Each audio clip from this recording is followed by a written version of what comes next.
at a time. 1 hour at a time. 1 hour at a time? Yeah, 1 hour at a time. Damn. I know the dress is tiny. No, I'm saying that leg is legging. It did make me like realize how much I liked you in general. It is crazy that you live, what, like 10 minutes away from me? Like, do you think if you met me like in Scottsdale, would you come up to me? Like I said, I don't really go out to like the bars or the clubs that much, so. What if you saw me at a Barnes & Noble? What if you saw me in Target? Oh, 100%, yeah. Oh, it's movie night. It is movie night, and movie night gave everything. I feel like I did. I had to switch the outfit up. Hashtag cover my tracks. I'm just trying to basically clear anything that could possibly be there. Like, and that's why I am nervous, because I don't want anything taken out of context. I genuinely think that I had a strong connection with that girl, but it still wasn't as strong as what we had. You know, I'm ready to close shit off.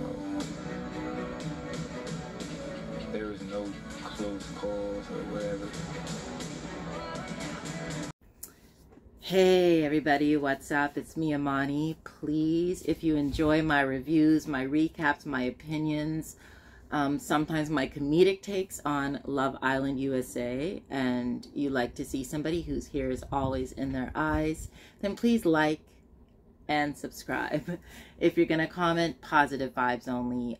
It's been really interesting deciding to be a reviewer for this show. There's so many other reviewers. Like I said, I give props to Queen. I really like her take, and to Romance Review, and I do check out After the Island if I have time, so you'll see my short. They actually interviewed Harrison. But now let's talk about my review and about Love Island Season 5, Episode 23, movie night.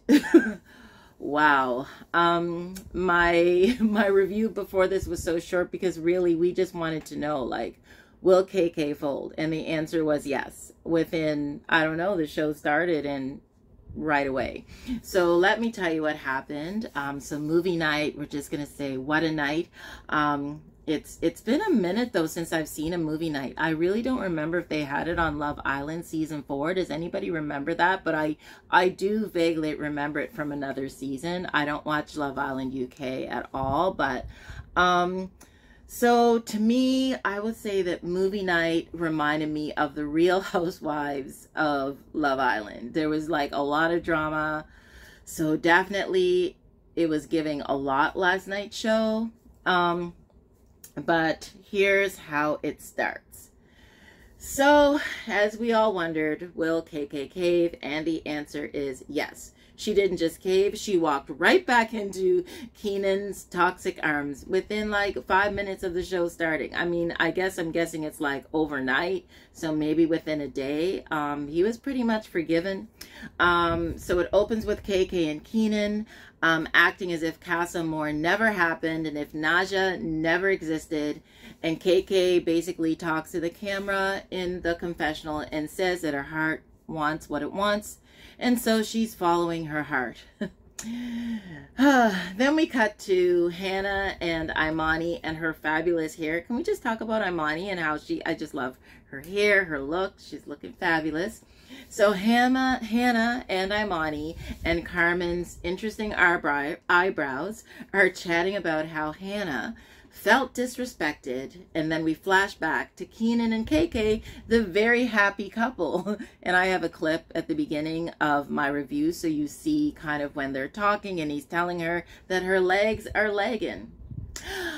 Oh my goodness. And then we go back to Imani who lets them know that no, I know what Keenan's really like, because remember, I was talking to him, I was interested in him initially, and it's not right. And then Carmen's brows talk about how there's really nothing they can do. Like, they can be there for her, but there's nothing that they can do.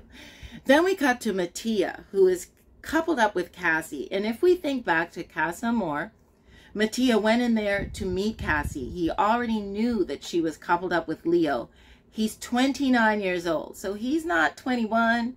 He's not 19. He's a grown-ass man, okay? Mattia is literally like crying. Oh my goodness, sorry. He was getting on my nerves only because he's grown. They also say that he was also on Bachelor in Paradise Canada. Yay, Canada. So it means that he's been on reality TV before. So not saying he's looking for fame or anything, but he's been on a show before. He knows how these shows go. He told Cassie he knew about Leo and he was still going to be there to support her. And now he is mouthing off to Zay, who literally, when you look at them, they literally look like they're looking in the mirror. I'm looking. Anyway, literally looks like he's talking to himself to like a clean cut version. And he's telling Zay like, you know, I didn't come here for this. You know what I mean? You know, she's just all about Leo and I'm here. Like, I'm a grown man. I'm 29 years old. I know what I want. And Zay's like, yeah, man, I stand with you. I understand. And I'm just like, whatever, Mattia. Like, you're grown, act grown. This isn't acting grown. Like, you knew what situation you're walking into with Cassie. You saw what she's had to deal with and how upsetting it is.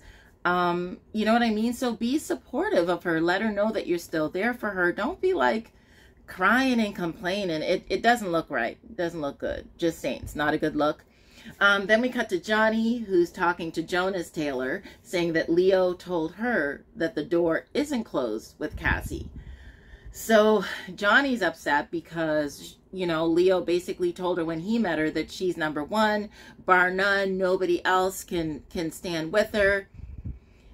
She gave up the goods initially, like right away, and now Cassie's back, and now Leo's torn.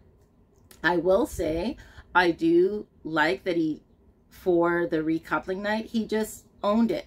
You know what I mean? He wasn't like Keenan. He was like, look, I'm going to bring Johnny back. He owned it. He owned what he did, right? So I'm not saying I feel sorry for him, but I'm just saying initially he owned it. Okay, and so I would now like to call your attention to the next scene that took place. It was Johnny who's crying over what's happening with Leo. And the person who's there to comfort her in her time of trouble is Keenan. So I like to call this scene Pot and Kettle. Because if this isn't the pot calling the kettle, I don't know what is.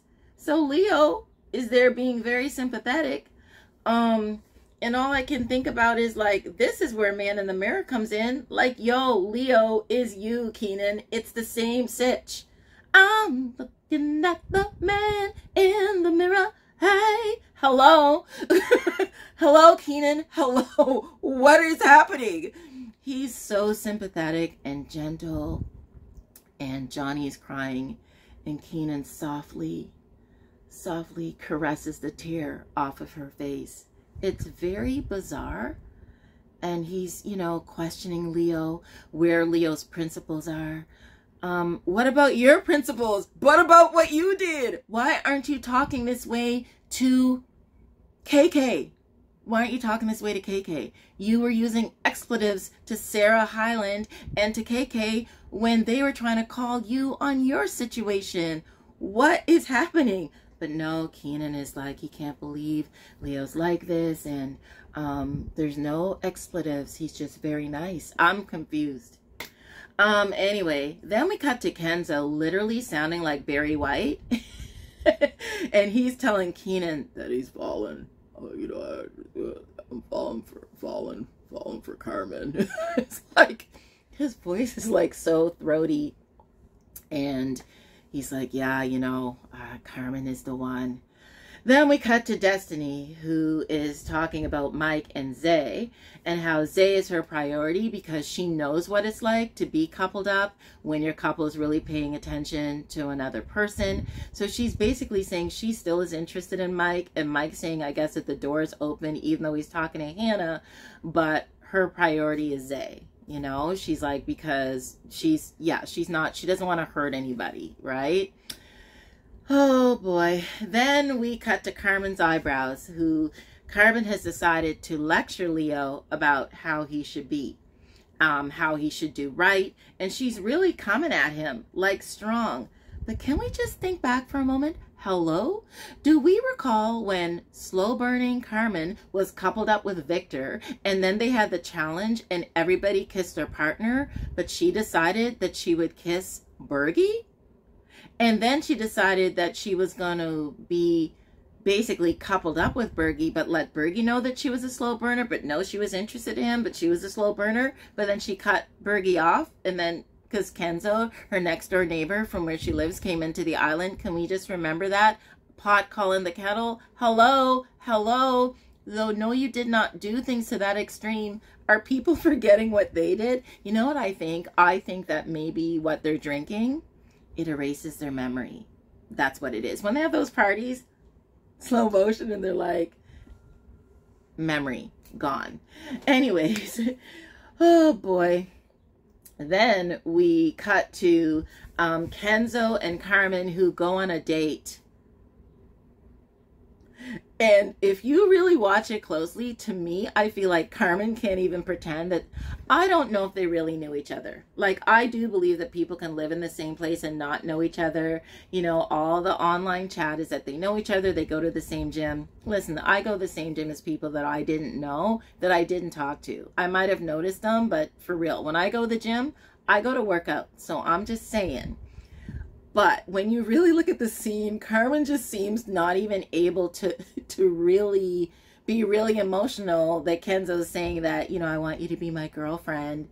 And, you know, she's like, you know, he's like, even though I know we live 10 minutes away from each other, the whole scene to me is making fun of the fact that, yes, they knew each other before they came. That's how I looked at it. I looked at it as a comedy. Anyway, that happened. And then a lot of other unimportant conversations happened. But what's really important is they learned that it's going to be movie night. And Keenan races to get KK to talk to her because he wants to basically kind of set the record straight. He's basically trying to cover his butt. You know what I mean? He's like, I just want to let you know, maybe there's something you might see. And she's basically telling him, like, you know, are you trying to cover your tracks? And he's like, yes, that's what he's doing. That's what he's doing. Like, he looks so nervous, and it's amazing because there was a lot going on with Nausea that she didn't see. So I don't know if that's going to be in the next part of movie night because they only showed part 1, which is just so wrong, but way to drag out the storylines. Anyways, so he talks to her about that. Then movie night, basically movie night. And I don't think I saw it in season 4 at all. Like, I kind of forgot what it was, but it brings all of the drama. Okay. I don't really like the drama and people being hurt, but that seems to be what people like. But basically movie night is where they have the titles. They have movie titles up on a screen, and each, like the guys and the girls, they will be asked like a question, a trivia question.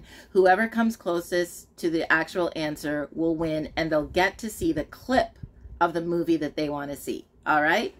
So basically the first clip is called A Tale of Two Hideaways. So then the camera comes in, and then we see Destiny and Zay, where Destiny basically went to sleep in the hideaway. And then we see Bergie and Tanya with a twist, which was very disturbing, and I don't want to talk about it. Then the second clip is called Not So Magic Mike. And it's with Mike and Hannah 4.0, Marco's ex on the beach. And that clip is a very handy clip. Very handy. It's a clip that you would keep handy. And so the clip makes Destiny trip. And she's like, tell Mike, you didn't tell me about that when we was talking. And Mike's like, what I had to tell you? What do you mean? I don't need to tell you my personal business. And Destiny's like, yeah, but you didn't tell me what went on when I asked you if you had fun at Casa Amor. Anyway, it turns into a whole thing, I guess, for the drama. Bring on the drama. Mike is very, very defensive. I'm not surprised. He's been so cool, calm, and collected. I've just been waiting to see what his real personality is. So I think we saw a snippet of it. The next clip is called An Affair to Remember. But I like, if you really look at Keenan looks stressed, because he's not sure if it's going to be about him. But sadly, the clip is about Leo and Johnny, and it shows them and what happened. And then that just leads to a very uncomfortable back and forth between Johnny and Cassie, where they both realize that Leo has been lying to both of them, and which he does. He's been telling them both the same thing in different ways, where each of them is the feature of what he's saying. And then they're both like, what do you want? And then Leo's like tripping. It's a lot. And like I said before, I do hope that they do have mental health care for these people. And I get the feeling, I don't know, I've never been on reality TV, that you must forget about the cameras, and that everything is so condensed, right? Like, it's all happening so fast, but I feel like you don't have a real sense of time. And I've heard other islanders say that there's no real sense of time. There's no clock. So maybe like a day, you know, like how it seems crazy, like KK's already talking to Keenan, but maybe when you're with people for this long, and it just seems like maybe a day is really like a year. You know what I mean? So what Johnny and Leo did seems like normal, because a day is really a year.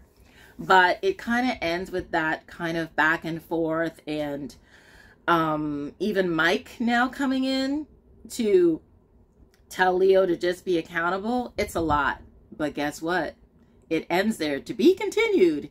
And the people in America now get to vote for who their favorite islander is. And like I said, I read the things, a lot of people, like, they really do not like Destiny.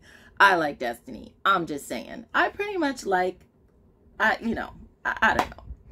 It's a show. It's a reality show, and there's clips. And what I have learned is the producers and the editing make you see whatever characters it is that they want you to see, and they're doing their job. You know what I mean?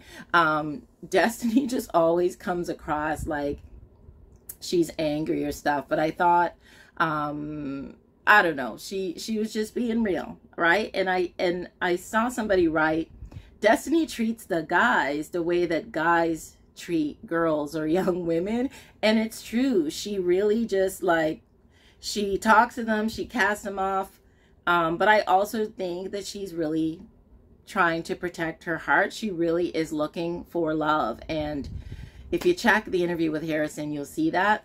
Anyway, but Love Island USA Season 5, Episode 23 definitely gave what it was supposed to give. Hope you enjoyed my recap, my review, my comments, my thoughts. And don't forget to like and subscribe. My name is Amani. This is Amani's Vibe, and that's what's up. See you at the next one.